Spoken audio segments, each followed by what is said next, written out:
আসসালামু আলাইকুম। দেশের প্রযুক্তির দুনিয়ায় আজ এক অভাবনীয় চমক।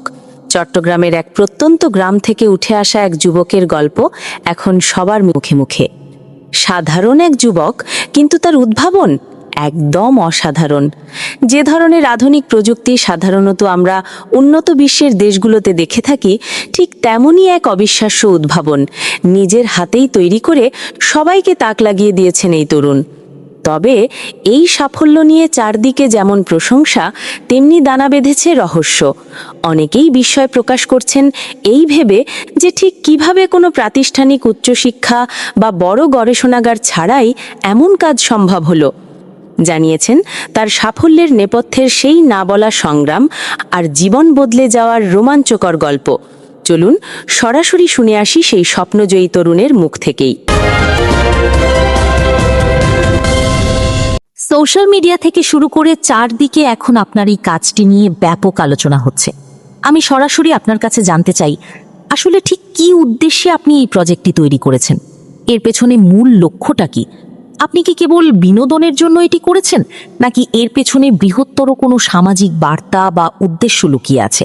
একটু খোলাসা করে কি বলবেন? হ্যাঁ, খোলাসাভাবে তো অবশ্যই বলবো। অর্থাৎ যে কোনো জিনিসের তো উদ্দেশ্য অবশ্যই থাকবে, সেটা স্বাভাবিক একটা বিষয়। আর এখানে আরেকটা কথা বলা হয়েছে, এটা কি বিনোদনের জন্য বানানো হয়েছে? আসলে এটা বিনোদনের জন্য বানানো হয় নাই। এটা আমি বানিয়েছি এই অর্থাৎ কি বলে যায়, এই অনুপ্রেরণামূলক, এটা আমি ওর অনুপ্রেরণা থেকে বানিয়েছি। তো এটা অনেকেই জানে, এটাকে বিনোদন হিসেবে নেওয়ার কোনো দরকার নাই। তারপর এটাই আমি খোলাসাভাবে আসলে বলে দিতে চাই, এটা আমি বাস্তব আকারে বানাতে না পারলেও অনুপ্রেরণামূলক বানিয়েছি। আরেকটি বিশেষ বিষয় দর্শকদের নজরে এসেছে। আপনার এই কাজে শাইখ আহমদুল্লাহর ছবি ব্যবহার করা হয়েছে। বর্তমান সময়ে তিনি একজন অত্যন্ত প্রভাবশালী এবং জনপ্রিয় ব্যক্তিত্ব। আমি জানতে চাইছি, ঠিক কী কারণে আপনি ওনার ছবিটা বেছে নিলেন? এটি কি কেবল ওনার বক্তব্যের অনুপ্রেরণা থেকে করা, নাকি এখানে অন্য কোনো বিশেষ কারণ রয়েছে? ওনার ছবি ব্যবহারের যৌক্তিকতা আসলে কোথায়? খুব সুন্দর একটা প্রশ্ন, যে এখানে আসলে শেখ আহমদুল্লাহর ছবি দেখা গিয়েছে, অর্থাৎ আমি সেখানে ওনাকে কেন যুক্ত করেছি, সেটা আসলে যুক্ত করার কারণ হচ্ছে, আপনারা জানেন যে শেখ আহমদুল্লাহর আসন্না ফাউন্ডেশন আছে, সেটা অনেক গ্রহণযোগ্য একটা এই ফাউন্ডেশন। অর্থাৎ মানুষ সেখানে যুক্ত হয়, অর্থাৎ এই টাকা পয়সা দান করে।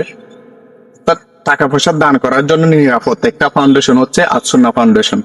সেজন্য আমি উনাকে এখানে যুক্ত করছি, যেন উনার মাধ্যমে এই ধরনের জিনিসগুলো বাংলাদেশে তৈরি হয়। সেজন্য সবশেষ যে বিষয়টি আমি জানতে চাইব, আপনার এই অনুপ্রেরণামূলক কাজটি দেখে অনেকেই হয়তো আপনার সাথে যুক্ত হতে চাইবেন বা আপনাকে সহযোগিতা করতে চাইবেন।